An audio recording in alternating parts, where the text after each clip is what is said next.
അപ്പോൾ എൻ്റെ ഷോർട്സ് കണ്ടിട്ടുണ്ടായിരിക്കും എല്ലാവരും. അതെ, നമ്മുടെ വീടിൻ്റെ അടുത്തുനിന്ന് വാക്കിംഗ് ഡിസ്റ്റൻസിൽ R&B, റെഡ് ടാഗ് എന്നീ കടകളെല്ലാം ഉണ്ട്. സോറി, ഫ്ലോറിന ഞാൻ വിട്ടുപോയി. അപ്പോൾ ഇതെന്ന് പറഞ്ഞാൽ നമ്മുടെ സൗദിയിലുള്ളവർക്കൊക്കെ ഭയങ്കര ഫെമിലിയർ ആയിട്ടുള്ള പേരുകളാണ്.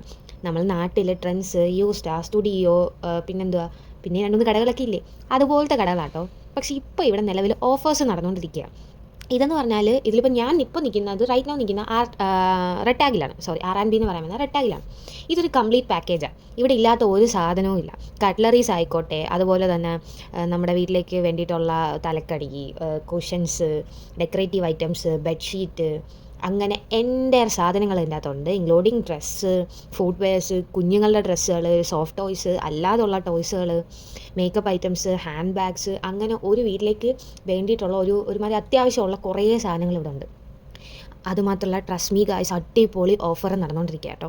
കുഞ്ഞു പിള്ളേരുടെ ഡ്രസ്സ് എനിക്ക് മക്കളില്ലാത്തത് കൊണ്ട് എനിക്ക് എന്ത് ചെയ്യണം എന്നറിയത്തില്ലായിരുന്നു. കാരണം അമ്മാതിരി സാധനങ്ങളായിരുന്നു. കാരണം ഞാൻ ചിന്തിച്ചു, അയ്യോ എനിക്കൊരു കുറ്റുണ്ടായിരുന്നെങ്കിൽ എന്ന്. കാരണം കുഞ്ഞു പിള്ളേരുടെ ഗേൾസിൻ്റെ ആയിക്കോട്ടെ ബോയ്സിൻ്റെ ആയിക്കോട്ടെ ഔട്ട്ഫിറ്റൊക്കെ അടിപൊളിയായിരുന്നു. Extremely cute. അതുമാത്രമല്ല അഫോർഡബിൾ ആയിരുന്നു കേട്ടോ. ഭയങ്കര ഭംഗിയുണ്ടായിരുന്നു ഓരോ സാധനവും.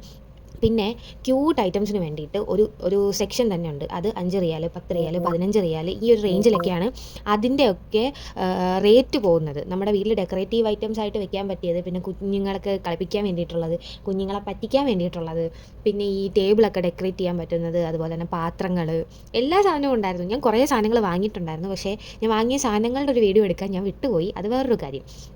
പിന്നെന്തുവാ, ഒരുപാട് സാധനങ്ങളുണ്ടായിരുന്നു. തിരക്കുണ്ടോയെന്ന് ചോദിച്ചാൽ ഉണ്ട്. ഞാൻ വീഡിയോസ് എടുത്തിരിക്കുന്നതൊക്കെ ആ ഒരു രീതിയിലാട്ടോ. എനിക്ക് ഒരുപാടൊന്നും പൊക്കി പിടിച്ച് വീഡിയോസ് എടുക്കാൻ പറ്റില്ല. കാരണം അവിടെയൊക്കെ ലേഡീസൊക്കെ ഉണ്ട്. അപ്പോൾ നമ്മൾ അവരുടെ പ്രൈവസി നോക്കണമല്ലോ.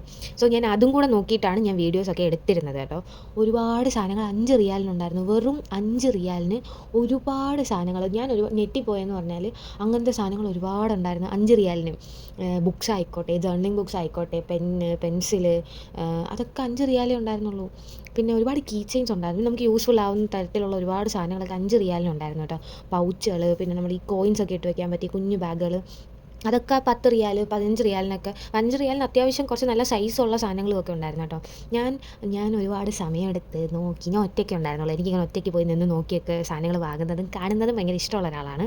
അതുകൊണ്ട് തന്നെ ക്യൂട്ടായിട്ടുള്ള ഭയങ്കര ഏസ്തെറ്റിക് വൈബ് തരുന്ന കുറേ സാധനങ്ങളുണ്ടായിരുന്നു കേട്ടോ അവിടെ. നമുക്കങ്ങ് വാങ്ങാൻ ഭയങ്കരമായിട്ട് പറക്കി ഇടാൻ തോന്നും. പിന്നെ ചില സാധനങ്ങളൊക്കെ കാണുമ്പോൾ തോന്നും, ഇത് 5 റിയാൽ ഇച്ചിരി കൂടുതലല്ലേ, 1-2 റിയാലിനൊക്കെ കിട്ടുന്നതല്ലേ നല്ലത്. അതായത് ഡിസ്കൗണ്ട് തരുന്നവനോട് പിന്നെയും ഡിസ്കൗണ്ട് ചോദിക്കുന്ന പോലത്തെ ഒരു മെൻറ്റാലിറ്റി എനിക്ക് ഇടയ്ക്കിടയ്ക്ക് വന്നു. 2-3 സാധനങ്ങളൊക്കെ എടുത്തപ്പോൾ ഇതിന് 10 റിയാലോ, ഇത് കൂടുതലല്ലേ, ഇതൊരു 5 റിയാലിന് കിട്ടിയാൽ കൊള്ളായിരുന്നല്ലോ. ചില 5 റിയാലിൻ്റെ സാധനങ്ങൾ കാണുമ്പോൾ 2 റിയാൽ, 3 റിയാൽ ഒക്കെ ആയിരുന്നെങ്കിൽ കുറച്ചും കൂടെ വാങ്ങാമായിരുന്നില്ലേ എന്നൊക്കെയുള്ള വൃത്തികെട്ട മലയാളി ചിന്താഗതിയില്ലേ, അതെനിക്ക് ഇടയ്ക്കിടയ്ക്ക് കയറി വന്നിട്ടുണ്ട്. കാരണം ചില സാധനങ്ങളൊക്കെ കണ്ടപ്പോഴത്തേക്കും എൻ്റെ മൈൻഡിൽ ഭയങ്കരമായിട്ട് അത് വന്നു, ഇതിന് ഇത്രയും വിലയുടെ ആവശ്യമില്ല. പക്ഷേ എക്സ്ട്രീം ക്വാളിറ്റിയുള്ള സാധനങ്ങളാട്ടോ. അതാണ് വേറൊരു ഹൈലൈറ്റ്. അത് കഴിഞ്ഞിട്ട് ഞാൻ ആക്സസറീസിൻ്റെ സെക്ഷനിലോട്ട് പോയി. സത്യം പറയാമല്ലോ, എൻ്റെ റൂംമേറ്റ് ഉണ്ടായിരുന്നെങ്കിൽ എന്നെ നാഗവല്ലി എന്ന് വിളിച്ചത്. എനിക്ക് തന്നെ തോന്നി ഞാനൊരു നാഗവല്ലിയായി മാറുന്നു. കാരണം അത്രയ്ക്ക് അടിപൊളി സാധനങ്ങളുണ്ടായിരുന്നു. ഇയറിങ്സൊക്കെ വേറെ ലെവല്. അതായത് നമ്മുടെ നാട്ടിൽ ഇത്രയും ക്യൂട്ട് സാധനം ഇല്ല എന്നല്ല, ഉണ്ട്. പക്ഷേ നമ്മുടെ കൺമുമ്പിൽ എല്ലാം കൂടെ ഒറ്റയടിക്ക് കാണുമ്പോൾ നമുക്കൊരു ആക്രാന്തം എനിക്ക് വന്നു കേട്ടോ, ഭയങ്കരമായിട്ട്. പിന്നെ കുഞ്ഞു പിള്ളേരുടെ കുറേ ആക്സസറീസ് ഉണ്ടായിരുന്നു. ഈ മാല, കയ്യിലിടുന്ന ബാൻഡ്, പൂക്കി പിള്ളേരൊക്കെ ഇപ്പം ഇട്ടുകൊണ്ട് നടക്കത്തില്ല, അങ്ങനത്തെ സാധനങ്ങൾ. അല്ലാതെ വലിയവരുടെ ഒരുപാടുണ്ടായിരുന്നു കേട്ടോ. അതങ്ങോട്ട് കഴിഞ്ഞിട്ട് നമ്മൾ കുറച്ചും കൂടെ ഫ്രണ്ടിലോട്ട് നടക്കുമ്പോൾ ഹാൻഡ് ബാഗ്സിൻ്റെ ഒരു സെക്ഷനുണ്ട്. സത്യം പറയാമല്ലോ, എനിക്ക് ഇങ്ങനത്തെ സാധനങ്ങൾ ഭയങ്കര അഡിക്ഷനാണ്. ഈ ഹാൻഡ് ബാഗ് എനിക്കിത് ഒരുപാട് കളക്ട് ചെയ്ത് വെക്കാതുള്ളൊരു മെൻറ്റാലിറ്റി എനിക്കുണ്ട് കേട്ടോ. എനിക്ക് ഭയങ്കര ഇഷ്ടമാണ്. അത്രയ്ക്ക് സാധനങ്ങൾ, അത്രയ്ക്ക് ഹാൻഡ് ബാഗ്സൊക്കെ ഒരു രക്ഷയിൽ ഒരുപാട് ഭയങ്കര വ്യത്യസ്തമായിട്ടുള്ള മോഡൽ സാധനങ്ങളായിരുന്നു ഹാൻഡ് ബാഗുള്ള. ശേഷം ഞാൻ അപ്സ്റ്റേഴ്സിലോട്ട് പോയി. അപ്സ്റ്റേഴ്സ് എന്ന് പറഞ്ഞാൽ കംപ്ലീറ്റ്ലി ഡ്രസ്സാണ്. അത് മെൻസും ഉണ്ട്, ഫീമെയിൽസും ഉണ്ട്, ഫുഡ് വെയർസ് ഉണ്ട്, ഇടയ്ക്ക് ഹാൻഡ് ബാഗ്സ് ഉണ്ട്. അതിൽ തന്നെ ഓഫറുണ്ട്, അത് ഓഫർ ഇല്ലാത്തത്, നൈറ്റ് വെയർസ്, ലോഞ്ചറീസ്, അങ്ങനെ ഒരുപാട് സാധനങ്ങളുണ്ടായിരുന്നു. ഞാൻ പറഞ്ഞില്ല, ഞാൻ എല്ലാം പതുക്കെ നിന്ന് നോക്കിയാണ് ഓരോ സാധനങ്ങളും പോയി നോക്കിയത്. എനിക്ക് കൂട്ടത്തിലും അപ്സ്റ്റേഴ്സ് പോയാൽ ഏറ്റവും ഭയങ്കര ഹൈലൈറ്റ് ആയിട്ട് തോന്നിയ സാധനങ്ങൾ ഫുഡ് വെയർസാണ്. സത്യം പറയാം, ഫുഡ് വെയർസാണ് ഡ്രസ്സിനെ കഴിയും. കാരണം ഫുഡ് വെയർസിൽ നല്ല ഓഫർ ഉണ്ടായിരുന്നു. അതുമാത്രമല്ല നല്ല അടിപൊളി കളക്ഷൻസ് ഉണ്ടായിരുന്നു എല്ലാം.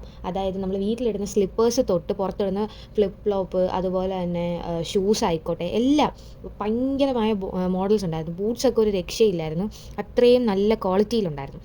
പിന്നെ ഡ്രസ്സ് പറയുകയാണെങ്കിൽ ഡ്രസ്സും അടിപൊളിയായിരുന്നു കേട്ടോ. നമുക്ക് ഭയങ്കരമായിട്ട് പെയർ ചെയ്യാൻ നമുക്ക് കൊതി വരും. ആ രീതിയിലുള്ള സാധനങ്ങൾ ഉണ്ടായിരുന്നു. ഞാൻ അത്യാവശ്യം 3, 4 സാധനം വാങ്ങിയിരുന്നു. ഹാൻഡ് ബാഗ്സ് നല്ല കുറച്ചും കൂടെ 2, 3 യുണീക്ക് പീസുകൾ മുകളിൽ ഞാൻ കണ്ടിട്ടുണ്ടായിരുന്നു കേട്ടോ. മൊത്തത്തിൽ R&B അല്ല സോറി റെഡ് ടാഗ് ഒരു കംപ്ലീറ്റ് പാക്കേജ് ആയിട്ട് എനിക്ക് ഫീൽ ചെയ്തു. ഒരുപാട് നല്ല സാധനങ്ങളുണ്ടായിരുന്നേ. ഈ R&B റെഡ് ടാഗ് ഇങ്ങനെ എനിക്ക് ഇടയ്ക്കിടയ്ക്ക് ഇങ്ങനെ മാറിപ്പോവും. അതുകൊണ്ടാണ് ഞാൻ ഈ തിരുത്തി പറയുന്നത് കേട്ടോ. ഞാനിപ്പോൾ നിൽക്കുന്നത് റെഡ് ടാഗിലാണ്. അപ്പോൾ മൊത്തത്തിൽ ഭയങ്കര മനസ്സിന് സന്തോഷമുള്ളൊരു ഷോപ്പിംഗ് ആയിരുന്നു കേട്ടോ, സത്യം പറയാമല്ലോ. കാരണം നമുക്ക് ഇഷ്ടപ്പെടുന്നത് എടുത്താൽ മതി. എല്ലാത്തിനും ഒരുപാട് ഓവർ പ്രൈസ്ഡ് ഒന്നുമല്ല. നമ്മുടെ കയ്യിൽ ഒതുങ്ങുന്ന തന്നെയായിരുന്നു എല്ലാം. വിത്ത് ബെസ്റ്റ് ക്വാളിറ്റി, അത് എടുത്തു പറയണം കേട്ടോ. അപ്പോൾ നല്ലൊരു ദിവസമായിരുന്നു. എന്നാൽ നമുക്ക് ഓടി വീട്ടിൽ പോയി കുറച്ച് നേരം കിടക്കാം. കാരണം അത്രയ്ക്ക് നടന്നിട്ടുണ്ടേ.